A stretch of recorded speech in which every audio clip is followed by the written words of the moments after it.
Okay, we can get this webinar started. Let me just share my screen. Just so you know, you will only have 2 languages because otherwise we're going to be speaking on top of one another.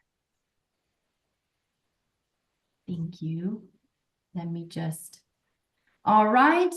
Welcome, everybody. Good morning and good afternoon, depending on where you are. Just before we start really with the webinar, just wanted to say that we have interpretation for this session today from English to Portuguese and Spanish. We just have to fine-tune some of technicalities for the Spanish channel, so just bear with us. In a minute, we'll fix it in the chat. But yeah, so welcome everybody again. I'm Virginia Bagnoli, Senior Project Manager in the Governments and Policy team at Climate Group. And you've tuned in today to a session hosted by EV100 and the ZEV community, where we will delve into the world of used electric vehicles, so secondhand EVs, and their critical role in the global transition towards sustainable mobility. This event aims to explore the current trends, challenges, financing mechanisms and opportunities in the used EV market and how it impacts the broader shift to zero emission transportation. Some very quick housekeeping rules first. Webinar is being recorded. Please mute yourself to avoid background noise, and please get in touch in the chat anytime if you need anything. Presentations will be shared to all participants after the webinar. And as mentioned earlier, we do have our wonderful interpreters on the line translating to Spanish and Portuguese. Just quickly going through the agenda, this is a 1-hour webinar and we'll kick off soon with presentations by the International Energy Agency and the Green Finance Institute. And then we're going to have a moderated discussion with the Climate Group as well. Just a reminder, this session is part of the ZEV Community Project, a collaborative initiative we've been driving for about 5 years now at the Climate Group. And we bring together multiple levels of government from the Under 2 Coalition, ZEV Alliance, and also C40 cities and other networks to demonstrate international leadership on zero-emission vehicles and transport decarbonization, and share also innovative ZEV policies, best practices, and successes from governments and businesses to a global audience. This is just very quickly to show some examples of ZEV community in actions. All of our knowledge products, but also case studies, briefings, and recordings are available on our website in case you want to have a peek. And just as well, a selection of topics we covered in the past few years. So please do get in touch if you see anything that is relevant for your work or interesting to delve into, and we're going to be happy to share some of the recordings or even slides from previous meetings. And also just to remind everyone that we are as ZEV Community is an official implementing partner of the A to Z Coalition, and we support the ZEV declaration for all sales of new cars and vans being zero emission globally by 2040. So if you're interested in knowing more about the Accelerating to Zero Coalition, please do get in touch.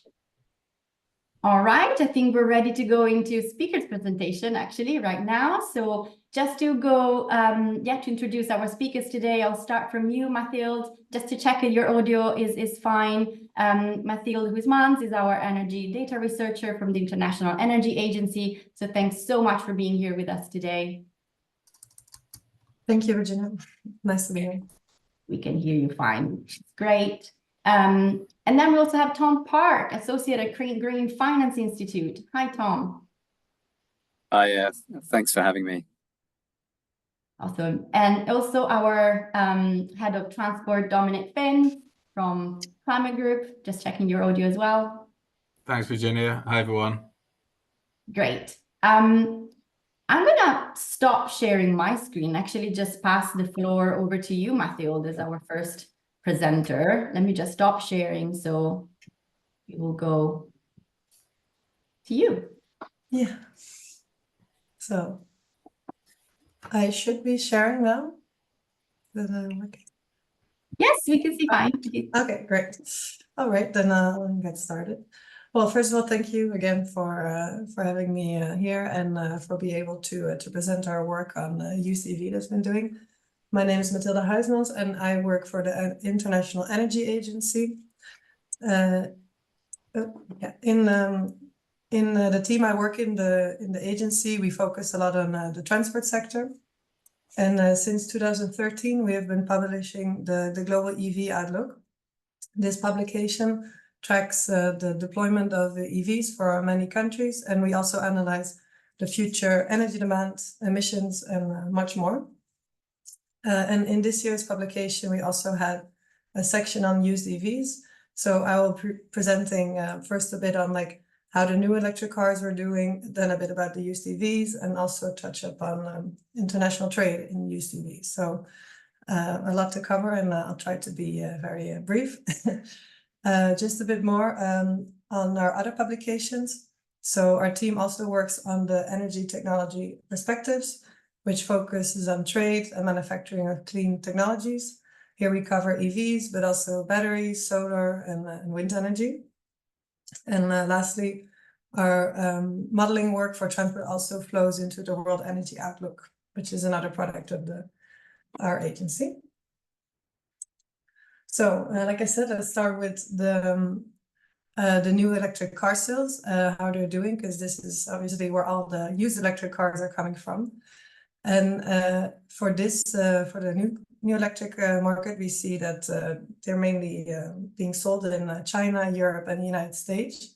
This is about 90% of all EV sales are happening in these three regions, and they have been continuing to increase since 2017. And we expect for 2024 that also this year that EV sales will be increasing, mainly because the first quarter of 2023 was higher than 2024 was higher than 2023. So we still see a healthy growth despite some of the observed challenges on discontinuation of subsidies in some of the countries. And so we expect for 2024 to have a global sales share of EVs of just over 20%, which is up from 18% in 2023.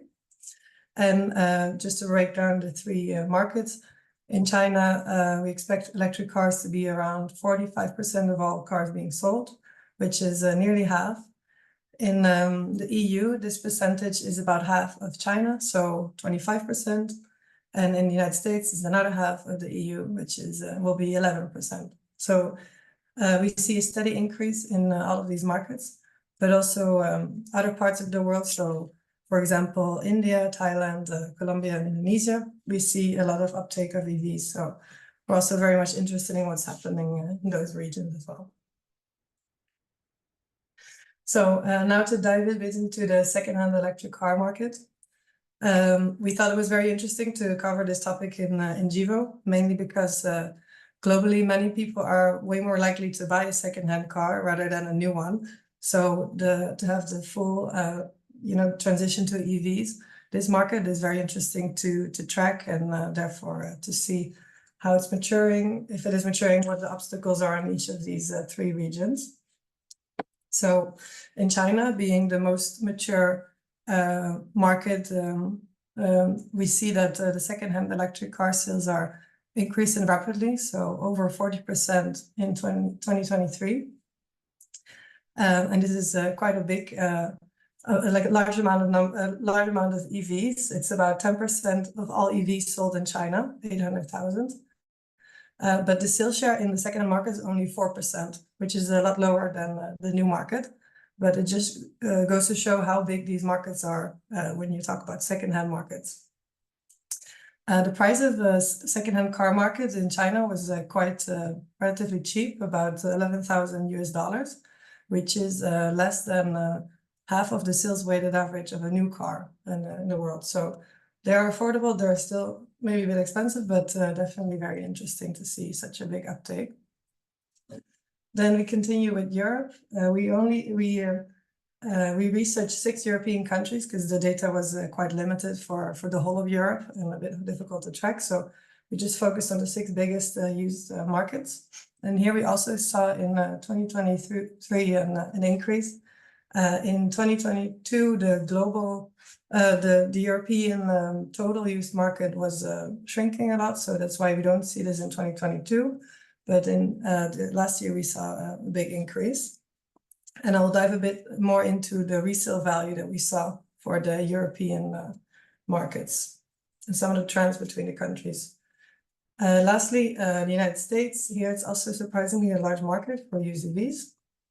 And here was interesting that there was a federal tax rebate on used EVs there. So if you priced your secondhand car below $25,000, you could get a tax rebate of $4,000. So this definitely pushed a lot the price in these in the US for these vehicles.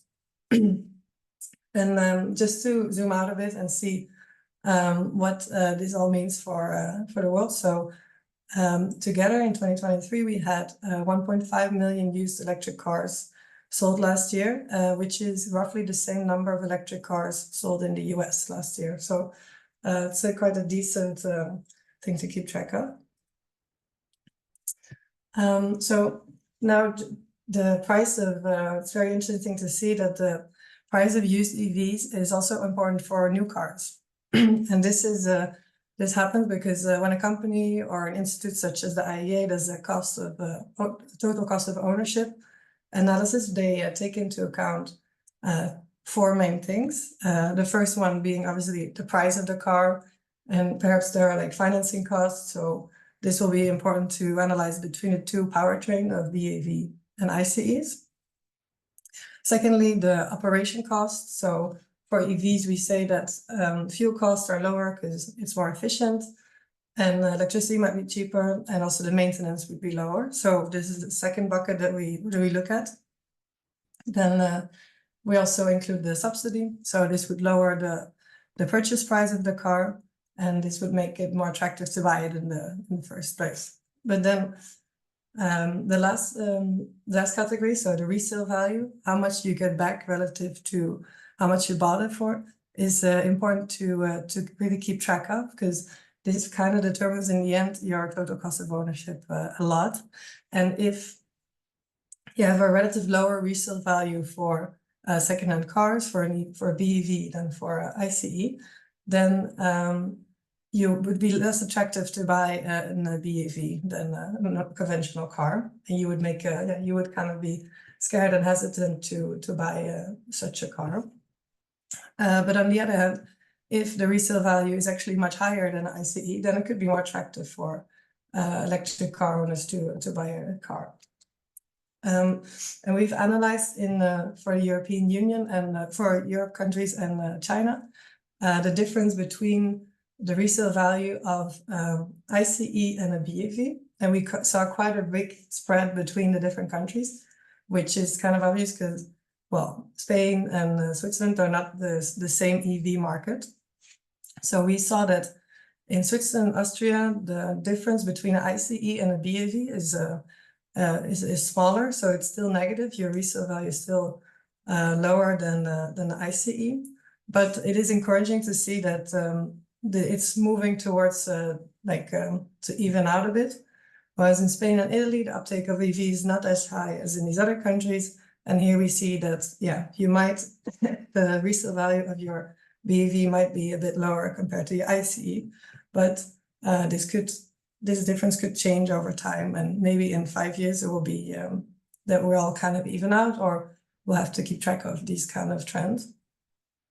Lastly, to highlight China, there we saw the opposite happening. So obviously the sales share there is quite high, but also BEVs seem to be worth more than ICEs, and this is most likely due to the type of car that is sold there. So it's more likely to be a luxurious car, the EV, and therefore maybe they are worth more than the ICE equivalents on this market. Yeah, so that's interesting to see. But of course, the used market will not be, it's not only about the price, it's also about how people can use their car, and if they're able enough to feel confident to use this electric car. So let's maybe look at some of the charging trends that we see across the countries that we analyzed. The first one being a very mature one. So in Norway has a lot of electric vehicles per public charging point. And in a very mature market such as Norway, this is kind of an indicator that we have a high utilization rate of the charging infrastructure there. we see that, yeah, there are enough charging points because like the EV stock is very, very big, and we see it kind of stagnating. So they have found a good balance there. Then for United Kingdom and the United States, this trend is going a lot faster compared to Norway. And also, even though their sales share and their stock share for EVs is a lot lower than for Norway, they have almost similar amounts of EVs per public charging points.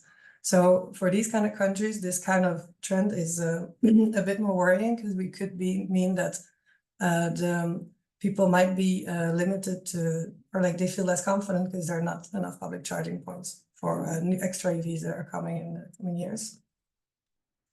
And then to opposite that with a third trend, which we see in China and Korea. In China, well, the majority of the market is very, very big, and they also live in very densely populated cities, the EV drivers. And here it's even more important that there are lots of public charging points, as these, as if you live in an apartment, you might not have so likely to have an actual charging point at home. So you need to charge it in a public area or in the street. And here they've managed to keep actually the amount of electric vehicles per charging point quite low, which is very impressive, and similar to Korea, that they are actually on a good track here. And people might feel more comfortable to buy a secondhand car or an electric car in general. And then lastly, I want to touch upon the used vehicle flows. And this graph is for conventional cars. So today in Africa, Asia, Central and South America, a lot of the cars that enter these countries are secondhand. And UNEP estimates that about 40% of all used vehicles that we send from the United States, Europe, and Japan goes into Africa. So used imports are a very big source for new cars in Africa, and to keep it affordable in these countries to have cars and to buy new ones. So with electric cars entering the markets, so United States and Europe and Japan, the saturation is not so high yet, but we can expect more electric vehicles to enter into Africa and Asia in this kind of way. And obviously a new player in this whole trade flow will also be China. China was not allowing used exports since 2019, but they have been allowing it since then. And we saw already some of the statistics saying that they were exporting used vehicles from China into Jordan or in some African countries, which could make it cheaper for these countries to buy electric cars. These new types of trade flow might be they might pose some kind of risks, and emerging markets that are importing these kind of vehicles, they need to think about not only about the charging infrastructure, so they need to get the cars there, but they also need to make sure that their charging infrastructure is adequate and that people can actually use these cars. But they also need to take extra measures for servicing of older batteries. So how can they now they're used to ICE kind of servicing. They can upgrade very easily some of these cars to extend their lifetime a bit further, but they will need to be able to do the same for older batteries. And lastly, also the battery recycling capacity needs to be adequate as well. So besides these two other things, they would need to implement somehow a recycling capacity or have a way to return batteries to the manufacturing or to the countries where they do have recycling capacity. And this might be an extra challenge. And in the GEVO, we described that, well, it's emerging markets that have that need to do these considerations, but also exporting markets such as the European Union or the US or China, they would need to think a bit more about the end-of-life strategy of their cars. Because one of them is basically making a lot of recycling capacity, but in order to make it more affordable, to promote longer lifetimes of EVs, exporting these electric cars to emerging economies would be very interesting and would be a game changer in some of this in this transition to electric. So we think that the exporting and importing countries together need to make sure that the battery reaches a very long lifetime, but also that if the vehicle reaches the end of life in a new country, that we ensure that if we export a used vehicle, to ensure that there is actual capacity to recycle it when we do that. So that was the end of my presentation. It was very, I touched upon a lot of things, so happy to answer any questions and delve into any of the subjects that you find interesting. Thank you, Mathilde. Right on time. So excellent timing there. We've got already some interest. I think someone asked for example, slides, which will be shared just as a reminder to everybody after the webinar. We're ready for our second speaker, Tom. Would you be able to share your screen, and the floor is yours? Yes, absolutely. 1 second. Okay. Hopefully you can all see that. Yes, it's beautifully in full screen. Fantastic. Okay. Sorry, I'm just trying to. Okay, perfect. Oh, sorry. Okay, right. Yes. Well, firstly, I thought that that was really interesting hearing from Mathilde there. So yeah, thanks for that, and very interested to carry on the discussion. But yeah, and thanks also to Dominic and Virginia for inviting me to be here today. It's a pleasure to speak. I'm Tom Park. I'm an associate at the Green Finance Institute.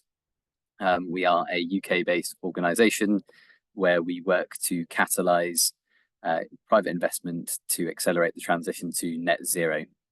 And as part of my work in the transport team, we've been exploring different ways that you can help to grow investment into the used EV market, which is, as Mathilde has been highlighting, is key to growing adoption and transitioning transport to net zero.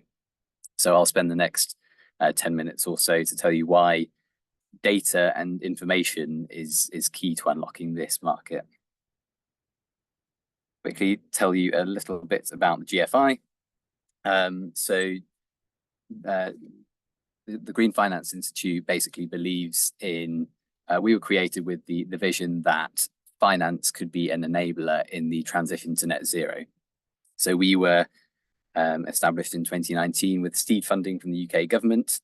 And that was basically following a policy recommendation that acknowledged that achieving net zero was going to cost a huge amount of money, and that though some of this money would need to come from the public sector, the vast majority was going to have to come from the private sector.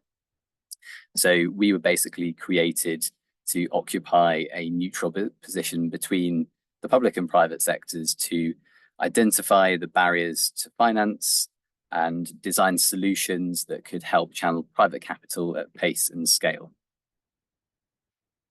So this is our approach, and this is generally how we work. So we're, just to be clear as well, so we're not an investor or a trade body. What we are is a neutral body that partners with organizations to deliver these solutions. So these solutions can be a variety of different things. They can be financing solutions, or finance enabling solutions, like identifying what data or information is needed, what policy levers could help unlock more finance. So used EVs, so growing demand, as we've been saying, is critical for achieving net zero. In the UK, there are over 1 million EVs on UK roads, and 80% of annual car sales are used vehicles. So the used market is clearly critical in the transition.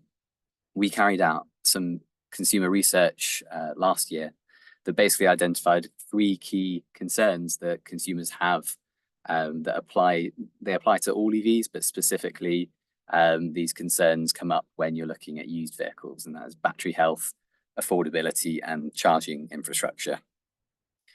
We've put out a number of reports, including on the screen that you can see there, which identify a range of different solutions that can help address these concerns.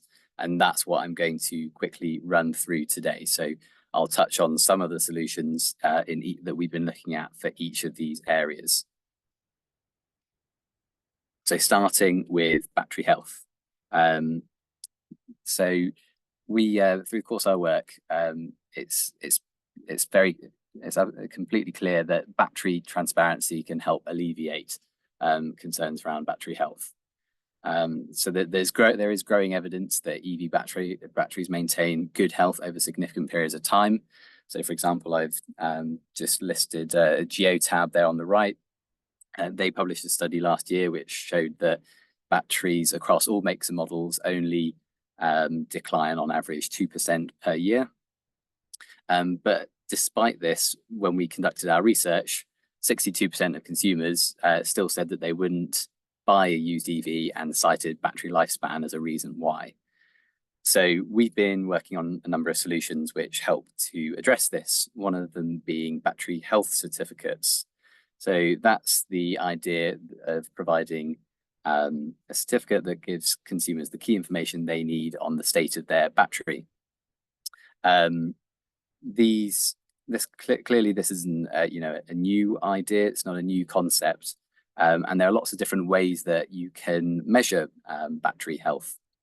So as part of a UK government working group that we've been part of for the last couple of years, we have basically concluded that the regulation is by far and away the best way to achieve confidence in battery health certificates.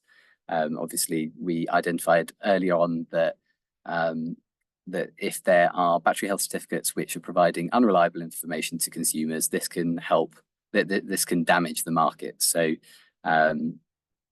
we were exploring whether it would be possible to unify or standardize how this information is presented. And fortunately, the answer has come along in the form of UN GTR number 22. So this is a UN regulation and it's been incorporated in Europe and will be introduced from 2026. Part of the information, providing information to consumers on batteries is also battery passports. So that is again a concept that helps provide information on a battery. This is the idea of creating a digital twin and helps consumers and those who are interested in the battery to understand the emissions associated with the battery and also create more information of the supply chain aspects to each battery. We've been working to support the Global Battery Alliance over the last year or so with their effort to create a battery passport. So secondly, total cost of ownership. So affordability is still a key concern for many consumers. As Mathilda has been saying though, we're getting to a point where if you take into account all the costs of ownership, in some instances, the cost of an EV can be less than a petrol or diesel vehicle equivalent. However, again, when we conducted our research last year, most consumers don't think that that's the case and still see the upfront cost as a barrier. So we explored ways that we could, help to address that and change the way that consumers are thinking. And one key stakeholder that we identified that could help play a role in that is dealerships, or in other jurisdictions, any company that is selling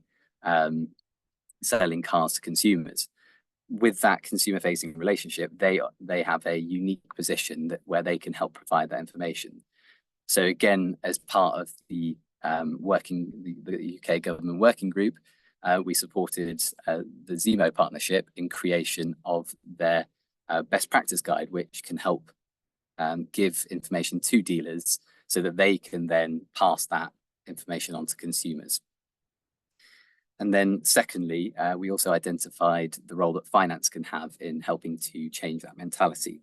So finance can not only help consumers with spreading the cost of a vehicle, which helps improve access, but it can also help with that reconceptualizing of the upfront cost, because you can get bundle finance products. So that's this idea of getting multiple services. So the installation of your charge point, your energy, and the cost of the car all bundled into one monthly payment. And what that can really do is help to simplify the customer journey and remove the friction that's associated with transitioning to an electric vehicle. So that's something else that we have identified as being very effective. There are some companies in the UK, such as Octopus Vehicles, which are offering these kinds of solutions to consumers. But we've also been advocating for amendments to regulation, which can help unlock more of those. And from the research that I've done, I also know that there are similar challenges in other jurisdictions as well. So we recommend exploring how regulation can be updated to enable more lenders to provide these types of products. And then thirdly, charging infrastructure. So we've obviously also spoken about that already, but charging infrastructure is key not only to the EV market, but to used EVs as well. So in the UK, a survey by ZapMap showed that 90% of drivers make use of public charging. And through our work on charging infrastructure, we've basically identified that data is key to accelerating the deployment of this infrastructure. And what we've done is released a series of papers exploring how a better understanding of that data can help more market participants access the finance that they need. And so really, I think that the kind of the key takeaway here is that if you're thinking about charging infrastructure, it's not just about installing it, but it's having the right charger in the right place. So for example, one thing that we have advocated for is a shift to energy-based utilization metrics. So traditionally, when people are assessing the performance of a charge point, they often look at the 24-hour period, how long is it in use with a car plugged in. What we advocated for, and there's been lots of support for as well, is shifting to an energy-based utilization. So looking at out of the maximum amount of energy that charger could have delivered over a certain period of time, how much has it delivered? And what this means is that it enables investors to more easily compare the performance of charge points in different locations. For example, you may have a charge point at a motorway service station, which will be very high power, and it would be wrong to compare that on a time-based utilization to a charge point that's in a quiet residential street. But shifting to a energy-based utilization metric can help that comparison, particularly if there are companies that are willing to share data around what typical energy-based utilization charge points look like for different locations. And actually, in one of our papers, we do release some data which ZapMap kindly provided, and that helps provide helps to establish a benchmark within industry as to what a good investment looks like. And again, just to build on the data aspect, when data is more widely available and it's better understood, that can help more companies that are investing in charge points to get the finance they need. And we've worked on innovative financing products like utilization and finance, which can help, which we found can help accelerate charge point deployment. And I'm very happy to, if anyone is interested in that, please do reach out, and I'd be very happy to speak to you about that afterwards. But I will wrap up there. So thank you very much for your time. I think if there was one final message that I wanted to bring home, it would just be that data is key, whether it's data to educate consumers, data for battery performance or for charge point performance. Really, that is the key to unlocking the used EV market and transitioning to net zero. thank you very much. And I'm very happy to answer any questions. Thank you, Tom. Excellent presentation. Thanks really to you both. And yeah, I agree. This last point that you mentioned around data is actually something that comes up a lot in many sessions that we've hosted lately for the ZEV community.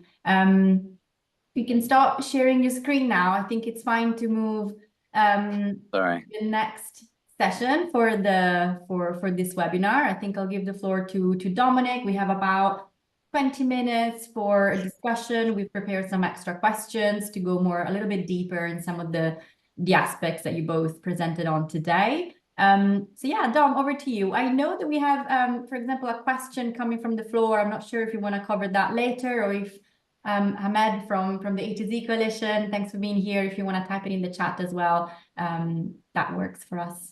Over to you, Dom.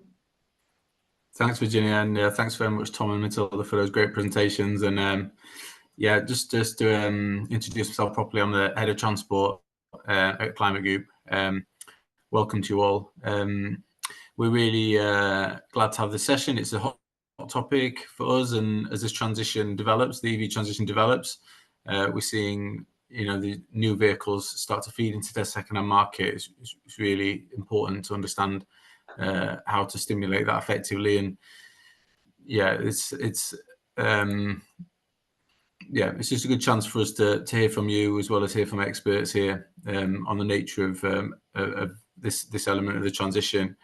I would really like us to have some interactive discussion, so please do raise your hands. We're keeping an eye on participants for any hands that go up, so we can hear from you. I think we've got a good mix of attendees, some NGO partners, but lots of some national governments, some businesses as well in the mix as well. We've invited, so in terms of our transport work, we have, you've seen the EV 100 logo there, which is a network of essentially fleets, organisations with large fleets, as well as subnational governments through our ZEV Community Network.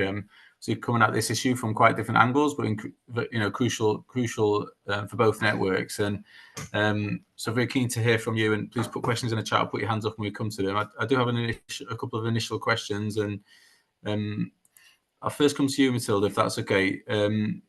The global electric vehicle outlook is a bit of a goldmine for information, and great that you're starting to look at now this second-hand vehicle element.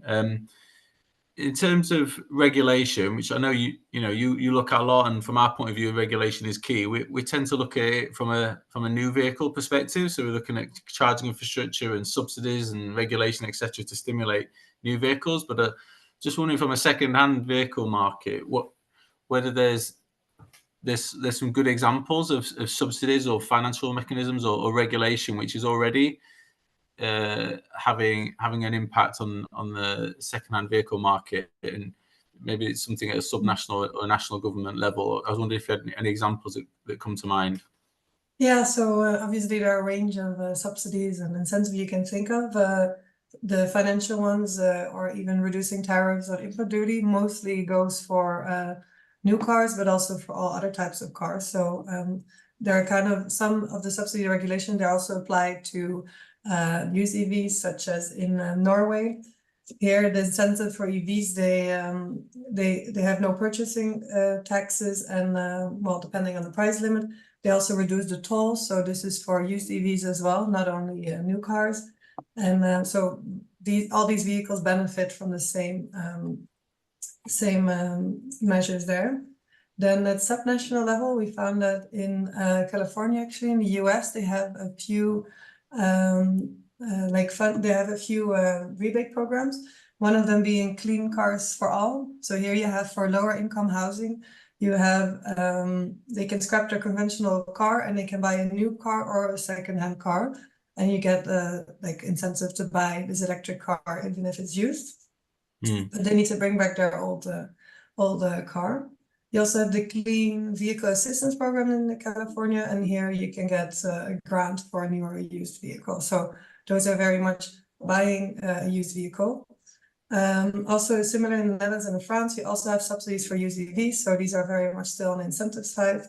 And China has some examples where they have a framework for certifying, the quality of your second-hand vehicle. So if you buy it, you can bring it to your bureau and you can They can check if it's a good car, they can give it a certificate, and then the consumers might feel more trusting in their buying.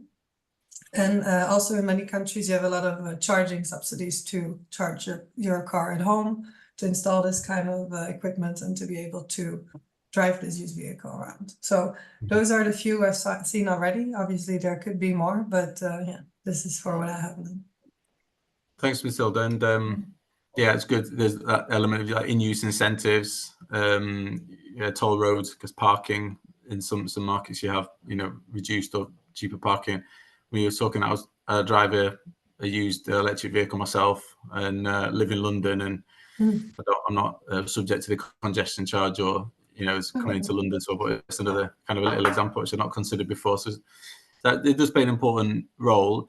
There's a couple of questions popping up in the chat, which we'll come to. But so Tom, just over to you on that as well. I know the Green Finance Institute, obviously, you're trying, as you outlined, you're trying to tackle that hugely important but big issue of directing investment flows into the broader net zero transition. But you know, in your role in transport, you mentioned that some specific financial mechanisms. You mentioned salary sacrifice, and you know, in the UK, the EV uptake has been largely driven by salary sacrifice and company car tax rates, really strong, favourable company car tax rates. And when you were talking about salary sacrifice there, were you referring to new cars or to used cars? And that's a kind of specific question, but maybe you can also comment in response to the broader question of any kind of good examples of fiscal measures to stimulate the second-hand market that you can share.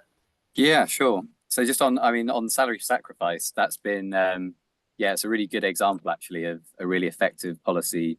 So what that does in the UK, as you've outlined there, it enables people to access electric vehicles before paying tax via their employer. And actually, I think one thing that we really tried to highlight in our consumer research was that a lot of people weren't aware that you could get used vehicles via salary sacrifice as well.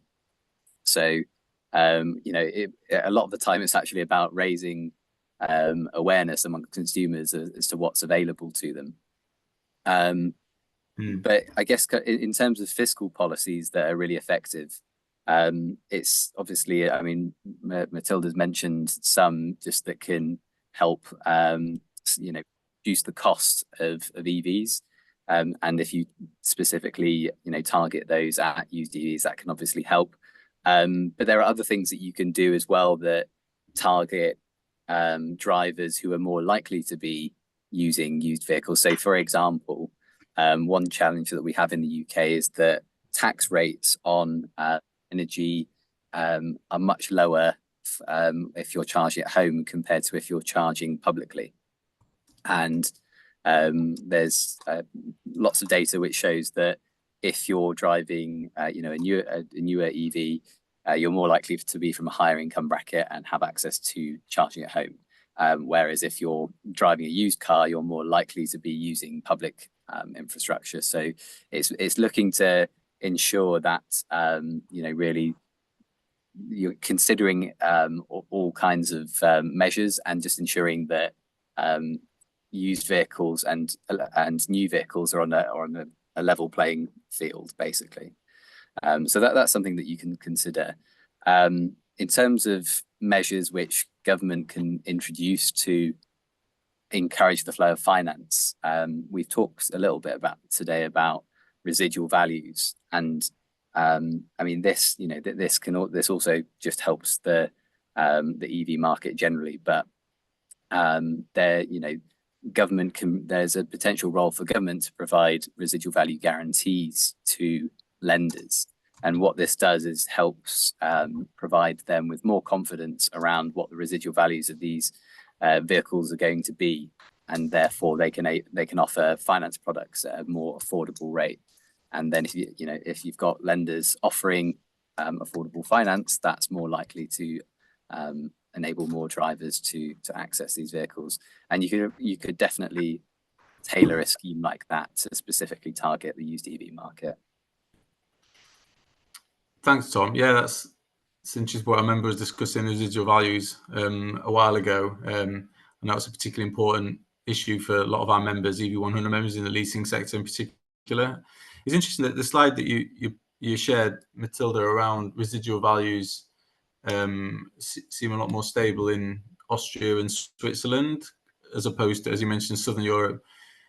If I understood correctly, you're indicating that that was something to do with kind of the current sales and kind of sales of new vehicles. So there's a correlation between strong new sales of electric vehicles and then confidence and residual values. I just wonder if you could just unpack that a little bit. And are we seeing things like residual value guarantees and other kind of interventions like that to help kind of bridge that or reduce that issue?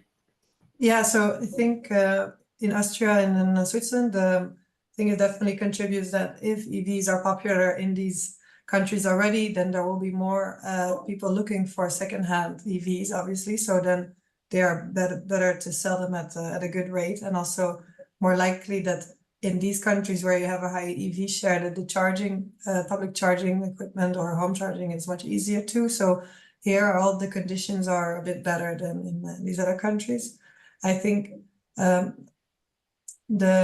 really support the resale value, I think one of the things that you could do, it would be hard because normally now in the EU you already have subsidies on your car that you buy, so you would need like an extra subsidy if you sell, so it would be a bit difficult maybe, but definitely already providing this this kind of extra incentive in form of subsidy on top of the second-hand car, which is not related to the price of the car, because that's what we saw in the US, where the price of the resale value was pushed down because of this price cap of the used car. Was a bit that could push. So it's always it depends on what the country is doing, what the conditions are, what the best option is for putting such an extra subsidy in place for the resale value. Yeah. Okay, that's great. Please put your hand up in the chat if there's any questions, or if I'm silent for a few seconds, please just chip in. Keen to hear from you all. Let me just check the chat as well. Yeah, we have a couple of questions, Dom. Okay, great. Evelina from IKEA, for example. Okay. Hi, Evelina. So can the learnings from EV cars be applied to the heavy duty segment, or is this a whole different ball game? That's a good question. So I guess we're thinking about, residual values is an issue, I guess, there for the heavy goods segment as well. I know you've looked at this, Tom, haven't you, on the heavy goods segment in particular as well. And you mentioned charging infrastructure as underpinning a strong second-hand market. Of course, that's the case for second-hand vehicles as well. And also this bringing into focus an equity issue. Yeah. Well, let me let you comment on this, Tom, rather than me interpreting it. Over to you. Yeah, no, it's a timely question actually, because we're looking into this at the moment in the heavy duty segment at the GFI. So taking the learnings from, so when we looked at whether in the UK we would benefit from a residual value guarantee a couple of years ago, we basically realized that the market was it was too mature, and we would have needed it before the influx in sales, basically. So there is now, there is concern at the moment. I know in the UK that as all these newer vehicles that came into the market over the last few years enter the used market, there is concern that there isn't going to be the demand there from consumers for those cars, and that a lot of fleets may take a loss.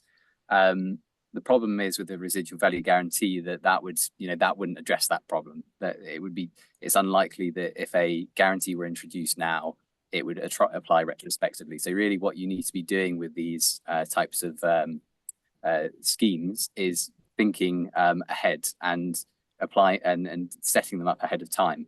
And I think really, speaking for, I guess, kind of the UK, but also looking across to the European market as well, where adoption of electric and hydrogen trucks is very early stage. Now would be potentially a very good time to explore something like a residual value guarantee, because there is concern from the finance community but the conversations that we're having, that the residual value of these heavy trucks is going, there's a lot of uncertainty around them because the market is so small. There's not very much data available on them. So I think that's, that's really a key takeaway that we can take from the EV, from cars, that you need to be intervening as early as possible, basically, as soon as it looks like adoption is starting to increase. Really, that's when you need to start thinking about these things.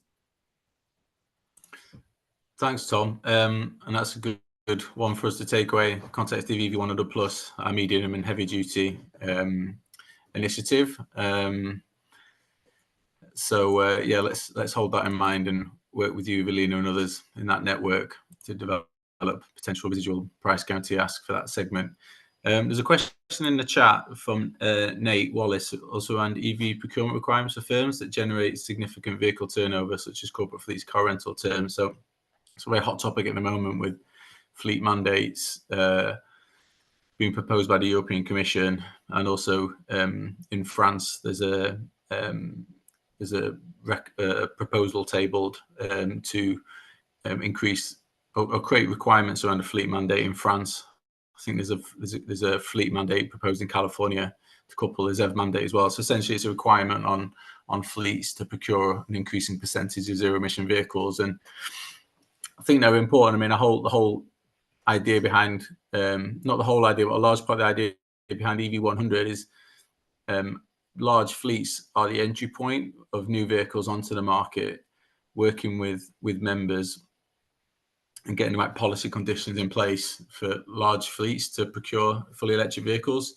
Yes, it makes a tangible impact on themselves, but also it creates a feed into a really healthy, strong second-hand market. So that's one mechanism, this corporate fleet mandate, and Nate would be happy to pick up separately. We're quite active on this at an EU level and France level in particular, thinking quite carefully, and a lot of conversations with our corporate members on this. But it's one mechanism among many, which ones we're a lot more familiar with, and how to stimulate new vehicle sales. This is a kind of a new area looking at second-hand market as well. But you're absolutely right. I think something like 50%, more or less, depending on the market, but hovers around 50% of new vehicles procured by businesses, and so that's kind of key to feed the second-hand market. So yeah, please, any other?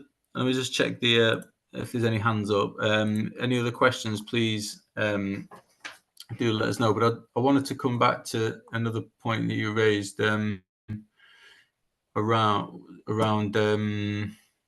there's a slide you went through, Matilda, about charging infrastructure, and obviously that is absolutely crucial and something we're really keeping an eye on. Broadly, how do we make sure that no one's left behind in this transition? And it's interesting how you highlighted how UK and Norway have quite a high proportion of public charge points per capita, and China was low. You're kind of celebrating China's having quite a low per capita and is managing to drive this transition. Uptake is obviously like leading in China with that relatively low public charge point per capita, and also that layer of, you mentioned, like quite densely populated areas. We're grappling with this, and we're thinking about an event coming up as well, so watch out for it, about how to create charging infrastructure around multi-occupancy dwellings, basically high-rise buildings, is a key element to create a just transition and make sure no one's left behind. So I just wonder if you could explain a bit about that. Was that something you were celebrating in China, or? Yeah, so the graph was showing electric vehicles per public charging point. So if you have less vehicles per charging point, then you have more chances of finding this charging point, or there are more abilities for all the electric vehicles to use such a charging point. Right. And then in Norway, it's actually quite high, which would make you think like, oh, they don't have enough charging points, but actually it's been very stable for the last few years. So it's more of a sign that their utilization is actually quite on point. And also the uptake of EVs is over 96%, I think, this year. So the market is getting very saturated. Whereas in the United Kingdom, there you have almost the same amount of EVs per charging point, but much less EVs. So there is a bit of a sign like, okay, you're too far ahead in this curve. Like at some point, you need to expect that the amount of vehicles per charging point will be plateauing, because then it's like a minimum, an optimum. But for some of these regions, like the United States and the United Kingdom, it would be more comfortable if they're a bit lower, like more between China and where they are now. So, and in China, I was celebrating because it's very impressive what they're doing in their the rollout of charging is going quite fast, the numbers are very, very big. But I think it's really this push for them to, to make the success, to get people to use their EV and to be able to allow the amount of to allow all these people in cities charging their car. Yeah. Okay, thanks for clarifying that. Because I misread the graph there, but thanks for clarifying for me. Yeah, it's a bit, So yeah, we just got a couple of minutes left, so we'll aim to finish on time. I just one final question. I wonder if you might just help us take a step back as well, Matilda. You kind of outlined global sales are kind of increasing, which is slightly counter to a lot of narratives. There was a big element to all this. Is you mentioned consumer confidence and battery passports, and we talked about battery guarantees, etc. But there's also a big piece about creating consumer confidence in the transition more broadly, and enthusiasm. And sometimes it feels like there's a bit of distortion of the trajectory we're on, about how growth is continuing. And I just wonder if you could just relatively shortly just give us a little sense of where we're going up to 2030. Where does IEA see the transition unfolding, and just give us a flavor of that, if you wouldn't mind. Yeah, so I think I was one of the only ones that were saying, oh, we're going to increase in 2024, and we did it at the basis of like what we saw in the first quarter and what we saw last year. So we're still very optimistic about the EV deployment, and we see in China and in the EU very good signs. And we expect by 2030, we anticipate that with current policy measures, so with the current status of what the policies are, that we have about 45% of all cars will be electric in 2030. So that's more than double than what we have now. And obviously this shift is very, very big in also in where these cars are made. So right now you have mainly Europe, US, and Japan making these cars. And if we all shift to electric ones, it will be Chinese cars, or Korea, more different, more diverse landscape on that point. So it will be bring a lot of changes in the industry and in how we are using our cars, and what the challenge that they had. Excellent. And also, sorry.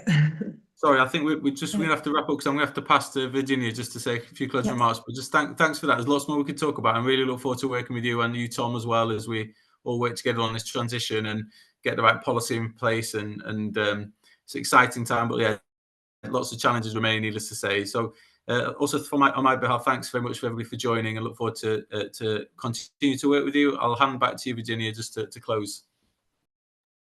Yes, thanks, Dom. Thanks, everyone. Great sharing on time. Really just a few minutes to say thanks for everyone for joining. And we're taking a short break in the ZEV community with our set of activities as we secure the next phase of the project funding. So as we design the next set of activities, but also topics, we would love to hear from you, to know about what are your challenges or topic priorities in the next few months or years on zero emission vehicles, and that will help us a lot to really design and drive the next part of the project. So yes, I think we can wrap up the webinar here. Again, we're going to share the slides and recordings from today shortly and later this week. And thanks, everyone, and especially to our wonderful speakers. And thanks so much for taking the time to being with us today. And have a great rest of your day. Thanks. Thanks, everyone. Thanks, everyone. Bye. Cheers.